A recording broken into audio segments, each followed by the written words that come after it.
அப்படிங்கிறதுக்காக தான் நம்மளுடைய IAS ஆபீசர் சசிகாந்த் செந்தில் அவர்கள் அரசியல் களத்தில் இறங்கியிருக்காங்க. இவங்க மாதிரி ஆட்சியாளர்கள் அரசியல் வரணும். இவங்க வந்தா மட்டும்தான் நம்மளுடைய வாழ்வாதாரமும் வாழ்வியல் உரிமைகளும் மீட்கப்படும். நம்மளுடைய அரசியல்ல மிகப்பெரிய மாற்றம் வரணும். ராகுல் காந்தி அவர்களோட ஆசை பெற்ற சின்னம் கை சின்னம். அது மட்டும் அதை தொடர்ந்து பாத்தீங்கன்னா நிறைய நீங்க எலக்ட்ரிசிட்டி வச்சிருக்கீங்க, மின்சாரம். அந்த மின்சாரத்துல பாத்தீங்க அப்படின்னா முன்னாடி கரண்ட் பில் எவ்வளவு இருந்துச்சு பாத்தீங்கன்னா 250 ரூபா, 300 ரூபா, 400 ரூபா அந்த மாதிரி இருக்கும். இப்ப பாத்தீங்கன்னா 1500 ரூபா, 2000 ரூபா, 3000 ரூபா அந்த மாதிரி அதிகப்படியான பில்லு வந்துட்டு இருக்கு.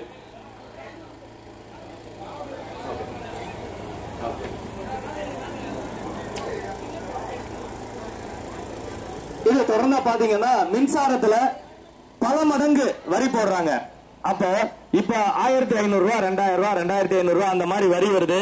இந்த வரி எல்லாம் நீங்க தெளிவா சிந்திக்கணும். இதெல்லாம்